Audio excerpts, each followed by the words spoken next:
Assalamu alaikum guys, আমার নাম জাওয়াদ আল মুহাইমিন। তো right now I am living in South Korea by the grace of Allah. আর আমি হচ্ছে মানে ইএপি প্রোগ্রামে হানসিও ইউনিভার্সিটি করতেছি। এটা হচ্ছে সিসানের একটা ইউনিভার্সিটি। তো আজকে এই ভিডিওটা বানানোর পিছনে ছোট্ট কিছু কারণ আছে।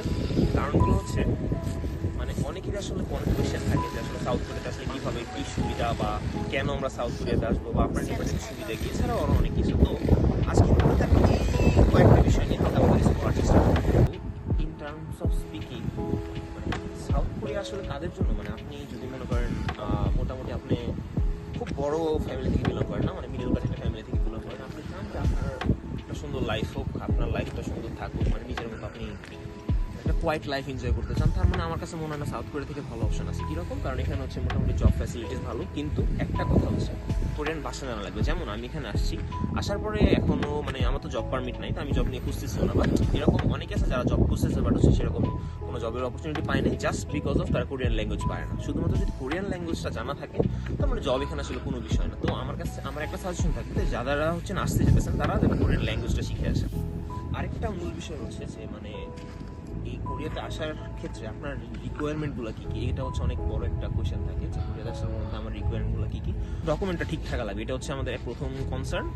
আর দ্বিতীয় কনসার্ন হচ্ছে আপনার যদি আপনি এই প্রোগ্রামটাতে আসছেন, আচ্ছা এই প্রোগ্রাম নিয়ে আমি কেন এত কথা বলছি, আমি কেন ব্যাচেলার্সের কথা বলতেছি না বা কেন অন্য কিছু বলতেছি না, কারণ হচ্ছে যে এই প্রোগ্রাম মানে সাউথ কোরিয়াতে ভিসা রেশিও খুব বেশি খারাপ, আপনারা জানেন হয়তো। যে এটার আসার একটা সুন্দর ওয়ে হচ্ছে এই যে ইএপি প্রোগ্রাম আছে, কেএপি প্রোগ্রাম আছে। তো এই সকল প্রোগ্রামগুলোতে হচ্ছে তারা ইউনিভার্সিটি থেকে এসুরেন্স নাম্বার প্রোভাইড করে।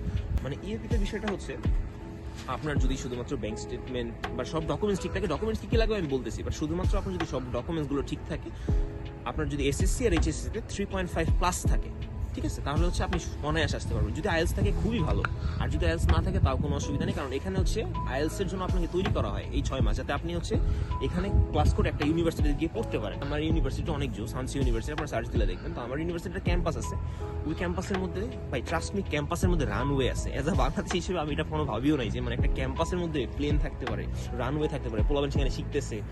আর মেন কথা হচ্ছে আপনি কিন্তু চাইলেই হচ্ছে কোরিয়াতে এসে এভিয়েশন পড়তে পারবেন না, বা যাদের এভিয়েশন নিয়ে আগ্রহ আছে। কিন্তু কথা হচ্ছে এই প্রোগ্রামটা শেষ করার পরে তারাই আমাদেরকে মানে একটা সেমিনার করছিল যে এরকম তোমাদের যাদের এভিয়েশন নিয়ে আগ্রহ আছে আমাদের এই ইয়াতে আছে। তো এই প্রোগ্রামটা শেষ করার পরে আপনি চাইলে অনায়াসে অন্য ইউনিভার্সিটিতে সুইচ হতে পারবেন। আপনি চাইলে এই ইউনিভার্সিটি, কারণ এই ইউনিভার্সিটি তো ভালো, আপনি এখানেও পড়তে পারেন।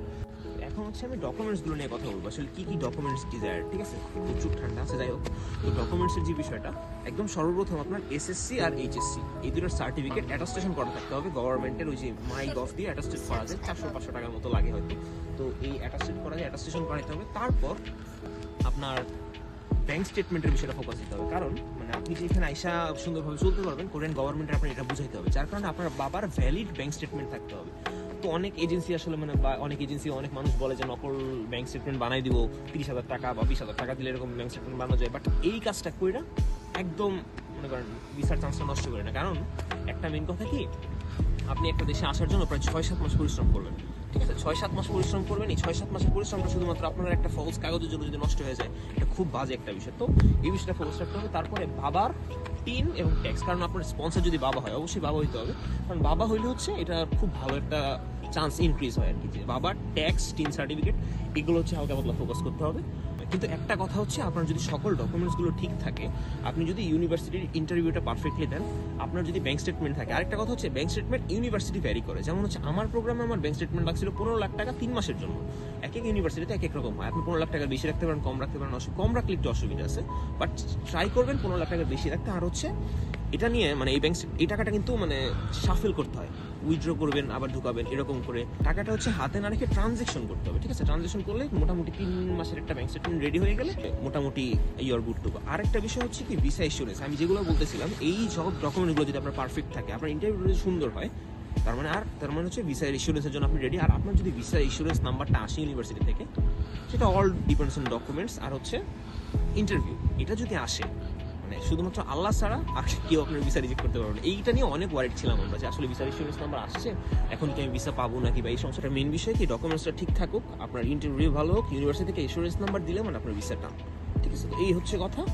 তো এই হচ্ছে, যদি এইগুলো নিয়ে আরও বিস্তারিত জানতে চান তো আমাদের ইনবক্সে একটা নক করে দিন, তো আমাদের টিমের লোকেরা আপনাদের সাথে গিয়ে কথা বলবে। আর আপনারা যদি কেউ চান যে আমাদের অফিসে ভিজিট করতে, আমি অফিসের ঠিকানাটা দিয়ে দিব হয়তো এই ভিডিওর আশেপাশে কোথাও, তো আপনারা চাইলে আমাদের অফিসে যোগাযোগ করতে পারেন, আর কমেন্ট বক্সে লিঙ্ক থাকবে।